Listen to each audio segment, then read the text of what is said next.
Selamat datang saudara-saudari. Kita bersambung belajar dengan lebih teliti mengenai roh jahat. Ya, apa roh jahat boleh buat? Ya. Nombor 1 kita nak belajar hari ini adalah roh jahat boleh memberi tenaga yang kuat kepada manusia yang dipengaruhinya. Ia dapat dalam Markus babak 5 ayat 1 sampai 20. Mari kita mendengarnya. Yesus menyembuhkan orang yang dirasuk roh jahat.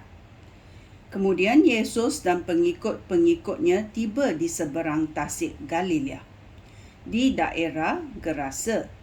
Sebaik sahaja Yesus turun dari perahu, dia didatangi oleh seorang lelaki yang keluar dari gua kubur.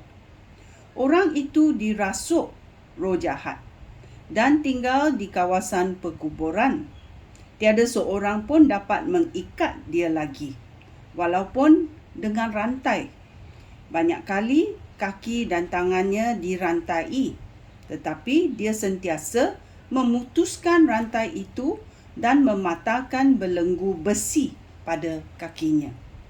Dia begitu kuat sehingga tiada seorang pun dapat menahaninya. Siang malam dia berkeliaran di perkuburan dan di bukit sambil berteriak-teriak dan melukai tubuhnya dengan batu. Dia masih jauh tak kala dia nampak Yesus. Segera dia lari mendekati Yesus lalu sujud di hadapannya. Dengan suara keras dia berseru, "Hai Yesus, Anak Allah yang Maha Tinggi, apakah yang akan engkau lakukan terhadap aku? Demi Allah, aku memohon, janganlah siksa aku." Dia berkata demikian kerana Yesus berkata kepadanya, "Roh jahat, keluar daripada orang ini." Lalu Yesus bertanya kepadanya, "Siapa nama kamu?" Orang itu menjawab, "Legion, kerana kami ini banyak sekali." Dia memohon dengan sangat supaya Yesus tidak menyuruh roh-roh jahat itu keluar dari kawasan itu. Dekat tempat itu ada kawanan babi yang sedang mencari makan di lereng bukit. Roh jahat itu memohon kepada Yesus, "Suruhlah kami masuk ke dalam babi-babi itu." Yesus bersetuju. Kemudian roh-roh jahat itu keluar daripada orang itu lalu masuk ke dalam babi itu. Kesemua babi itu lebih kurang 2,000 ekor terjun dari pinggir jurang ke dalam tasik lalu tenggelam. Penjaga-penjaga kawanan babi itu lari dan menyebarkan berita itu di bandar dan di kampung. Lalu penduduk keluar hendak melihat apa yang sudah berlaku. Mereka datang kepada Yesus dan nampak orang yang tadi dirasuk roh jahat itu duduk di situ. Dia sudah berpakaian dan fikirannya waras. Mereka semua ketakutan. Kesemua orang yang telah menyaksikan perkara itu memberitahu mereka apa yang sudah berlaku kepada orang itu dan apa yang sudah berlaku kepada kawanan babi itu. Oleh itu mereka meminta Yesus meninggalkan daerah itu. Ketika Yesus menaiki perahu, orang yang tadinya dirasuk roh jahat memohon kepadanya, "Guru, benarkanlah aku mengikut Guru."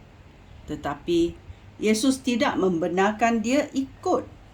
"Pulanglah kepada keluarga kamu dan beritahu mereka betapa besarnya pertolongan Tuhan dan betapa baiknya Tuhan kepada kamu." Demikianlah orang itu pergi ke seluruh daerah.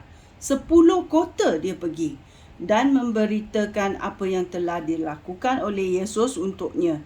Semua orang yang mendengarnya kehairanan. Ya. So kita tahu dalam cerita ini roh jahat boleh memberi tenaga luar biasa kepada manusia yang dipengaruhinya. Ya. Dia orang yang dipengaruhi roh jahat ada kekuatan fizikal, banyak tenaga. Ya. Bila Yesus bertanya kepada roh jahat, "Apa nama kamu?" Ya, roh jahat itu menjawab, "Kami legion, kami banyak." Ya. So bila kita tahu makna legion dalam askar Roman, ya, adalah mempunyai 3,000 sampai 6,000 askar di dalam satu legion, seperti yang di dalam gambar ini. Kalau kamu ingat tengok gambar ini, betapa banyak roh jahat ada di dalam seseorang, satu orang itu sahaja. Legion, 3,000 sampai 6,000 roh jahat ada di dalam orang itu. Ya. Oleh itu, kita tahu roh jahat mahu tinggal di dalam badan manusia supaya dia boleh melakukan kerja-kerja jahat, kerana roh adalah jahat. Ya. Tetapi kita tahu bila Yesus telah menghalau roh jahat itu keluar dari orang itu, roh jahat tidak ada tubuh jasad lagi yang boleh